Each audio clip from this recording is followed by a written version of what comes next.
Good morning, folks, and welcome to the Happy Hooker YouTube channel. Now this morning the weather is absolute crap. The wind's been crap for about 3 or 4 weeks. Morning, Kirsty. Morning. The weather's been crap for about 3 or 4 weeks, so I've not been able to get out on the boat. So I thought, rather than do nothing, I will just go through a little bit of tackle with you. Or should I say, what I use personally. Everybody's different, and I'm sure that everybody has their own opinions on stuff. To start with, my main tackle is, I have two Kenzaki rods. One's a 12-20 and the other is a 6-12. I've just bought myself a nice new Pen Fathom brand spanker 2-speed 15 left-handed. Now I use left hand because I was brought up coarse fishing, and I was coarse fishing predominantly for 35-40 years. I've not long been actually sea fishing, so for me to go from a left-handed normal coarse reel to a right-handed multiplier, I end up looking like a spastic frog trying to reel stuff in. So left-handed reels it is for me personally.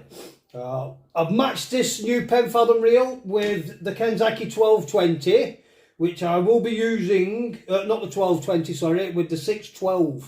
I will be using this primarily over the wrecks. I'm bassing. I don't think I'll be doing any taupe with it, even though I think it would be capable of taking the taupe. The next rod and reel is another Kenzaki. That's the 12-20 model with an Avette SX on it. Now this one primarily will be used this year for tauping and wrecking, and if I need it for other things, then I will use it as well, but I shouldn't do. My third rod is a little bit of a cheaper rod. It's the Achios Nanotech. Can we get that in there? It'd probably do it back to front because I'm doing it selfie mode. It's the Achios Nanotech 610. Now this I shall be using for my bass fishing, my flatties, all the smaller stuff and anything in between. Having said that, I have had taupe on it last year, so it will take it. So on this Nanotech, because I'm going for the lighter stuff, I do pretty much the same rig right across the board, whether it be for tauping, for cod fishing, for whatever. A sliding boom onto my main line, down to an American snap swivel. Like I've said before on my previous videos, I do get some stick for this off Mike Stewart. He doesn't like them, but I like them, and that's that, so I will use them.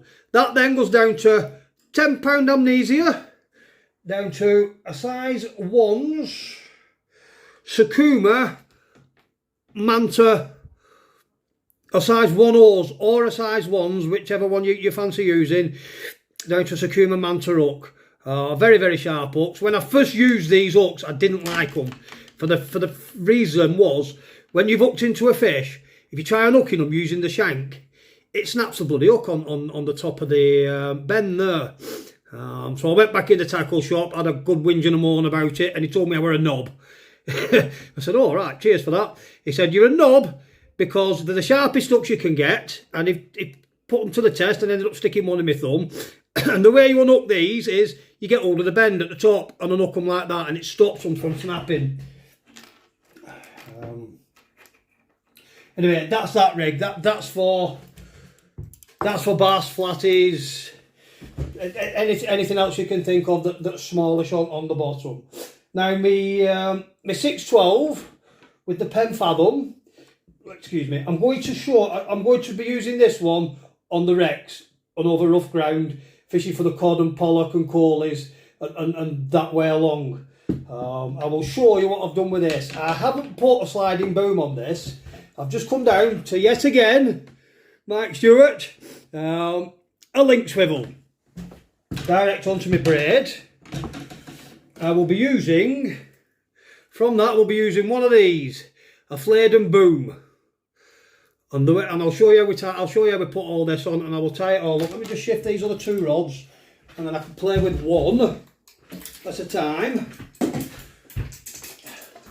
Excuse me folks, we'll be back in a second.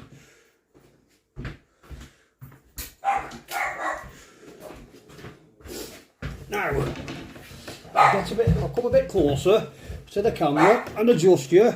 There we go.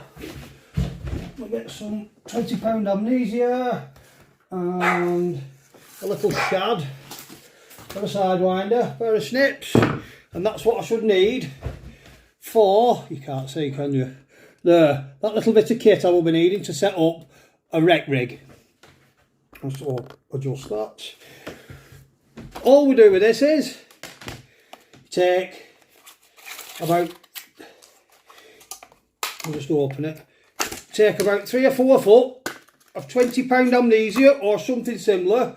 All I tend to do is I go from my fingertips and I roll it out to my opposite tit and snip, and I find that is long enough. We snip that there, tie a little loop on one end of it, so get your line, take it to your fingers, form a loop, yeah, so you've got your loop you just pulled over, that one's been round your fingers, put one turn in that, and then feed that loop through that one,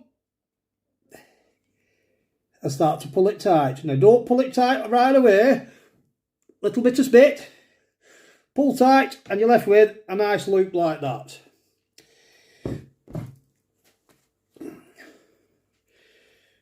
This is just how I do it. I'm sure that out there people do it however they want to do it and tie them however they want. Now you've got your boom.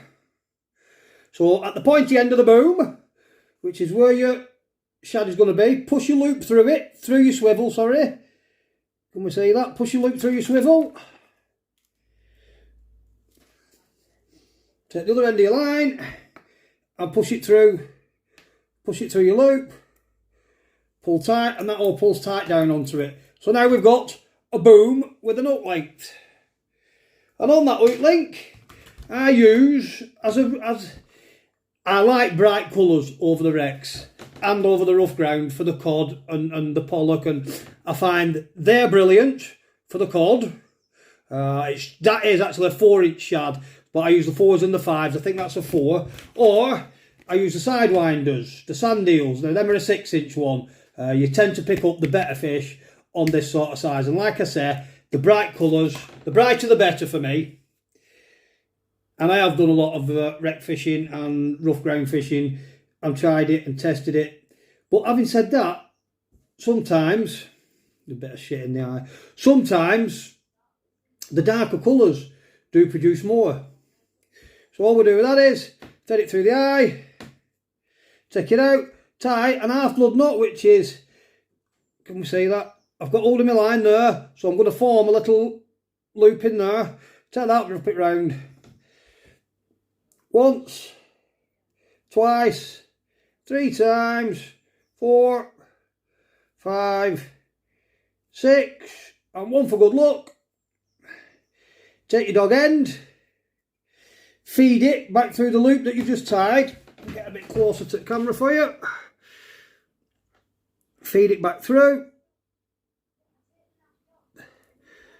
So you've got a loose end, and you pull from this end. Watch you don't pull your hook into your finger.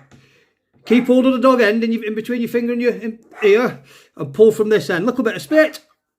Always on mono, stops it burning. Pull and pull and pull till it pulls down tight. Move the hook out your finger and just keep pulling. Pull, pull, pull. There. There. That's pulled in all nice and tight. And we do a little snip there. Beautiful. Now the idea behind this is, so we've got that on the end of your hook link, that to that, up to your boom. Now with this boom, I've got a weight somewhere. With this boom, you unclip that and you clip in a weight that runs down there and into the bottom of there. So that's your weight. This end of it, the swivel end, goes up to your link swivel and back to your main line.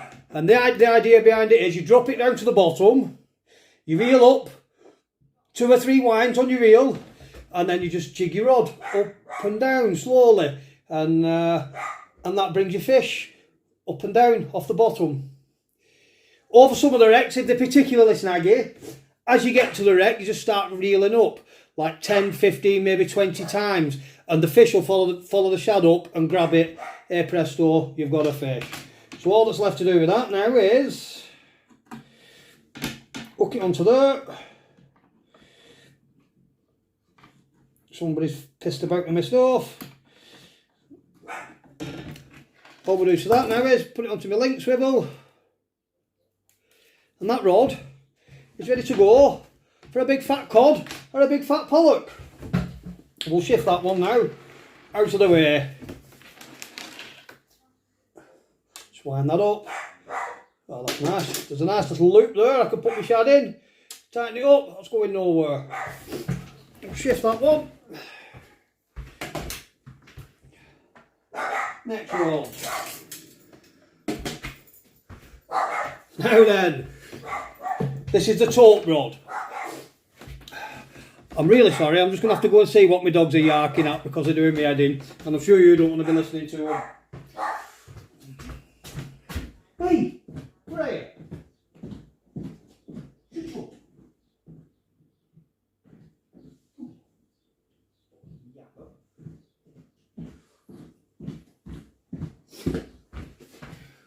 That's the culprit, folks.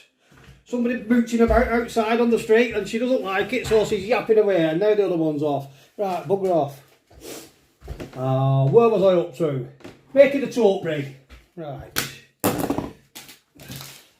Circles.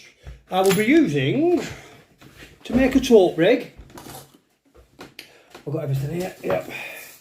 I'll be using a Cox and Roll circle. That is size... Let's just check them out so I can see what the size they are. Those are a size 16 them. Circle. Like I said, it's showing everything backwards because I'm doing it on selfie. But anyway, there's the hook. That's what I'll be using on my Taut rig. From that, I will be using, I'm pretty sure that's £80 wire trace. I'll be making some of that up. And then that's £70 actually. I'd normally use £80, but £70 will do. That's a £70 rubbing leader, which I will put on the back end of it. All crimped together, and I forgot my big swivel, so I can't show you that rig. No, I haven't. I've got them over here. Big swivels, big barrel swivel. I will get you one. There we go. We had a big barrel swivel in there as well. God knows what breakage strain that is. So without further ado, if we can find the end of the wire, there it is. I'll be taking about that much wire. Can we see that? What's that, 2 foot? I've got 2 foot of wire. Maybe a fraction more. Put a snip in it.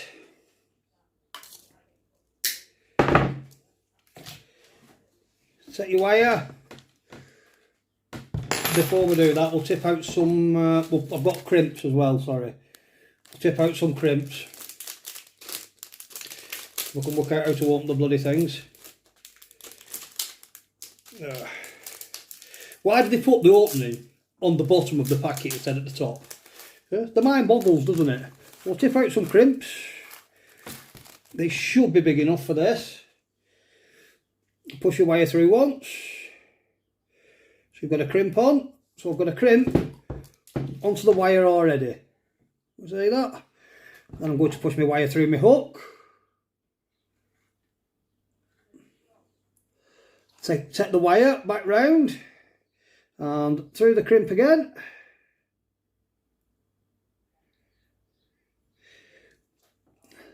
So I've got that. And then I shall push it back through again. Now this might be tricky because I'm not sure if it's the right size crimp or not. Oh no, there we go. So I've gone back through again. Now what I will do is I will take the main line and I will pull that. Where are we? I will pull that so that loop decreases. There we go. I've got 2 nice little loops there. I have some crimps here. There's one crimp it one way, turn it, crimp it the other way. That's solid, that's not coming off in a month for Sundays, and a taupe ain't biting through it. And then at the other end, put a crimp on again, through to your barrel swivel, and then same process again at the other end. Back inside your crimp, so we've got a loop again, pull it through a bit more, and then back round and through it again. So it goes through the crimp 3 times.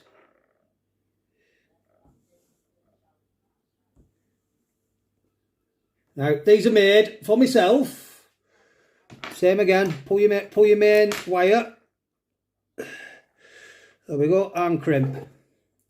Now these are made for me to use, nobody else. I'm not selling them in a shop. I make them to use them. So in essence, we've got one hook down to a crimp with your wire crimped on, a barrel swivel at the other end.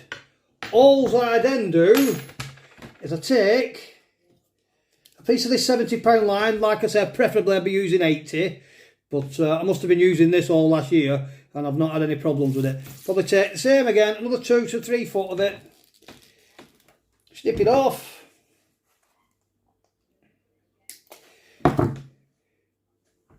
and dead simple. Same as I did on, I use pretty much the same nuts for everything. So over your finger, maybe a bit more out, over your finger, make a loop, one twist on it, and then push that end through that loop, get hold of it, so you've got a figure of 8. Can we see that? Little bit of spit. Pull it tight. Now if I'm outside doing it, I always put it over something to give it a good yank and a good pull just to tighten that knot up. Snip off your dog end. Listen to the dogs barking.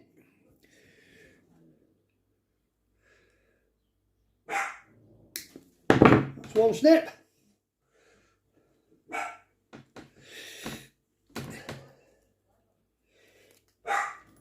Same at the other end. A turn, pass it through, start again because I made a balls of it, turn, a twist, pass it through. There we go. Come on you bugger. There we go.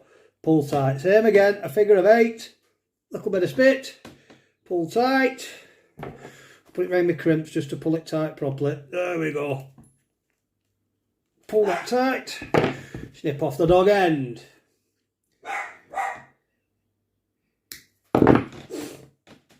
All we do with that then is, through the eye of your barrel swivel,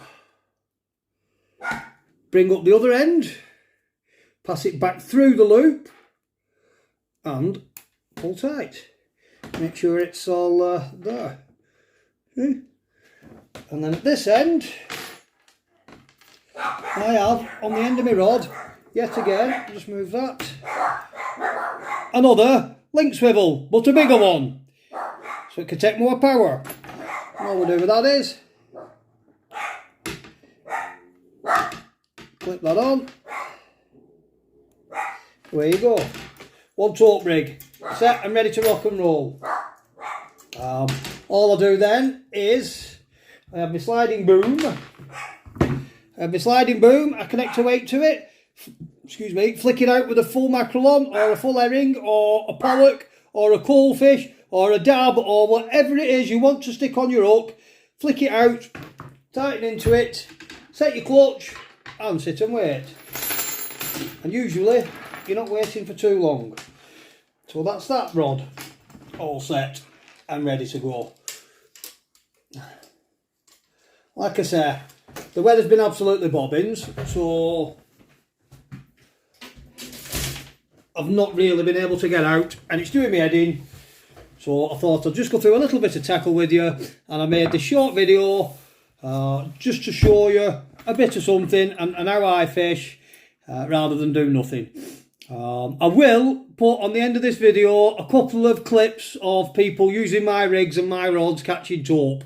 For some reason, I haven't got any myself. I'm always doing the filming. Anyway, that's it for today, folks. Ta-da for now. Here we have David with his, is this your first ever taupe, David? Here's Tom with the taupe on. We've only just managed to get there. Jamie here with his first taupe. This first one again. Double header on here. We've got Jamie and Tom.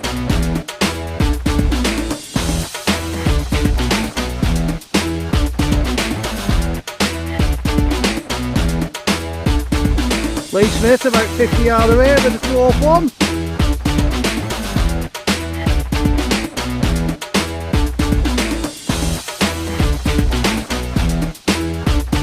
Jamie here with his third taupe of the day on.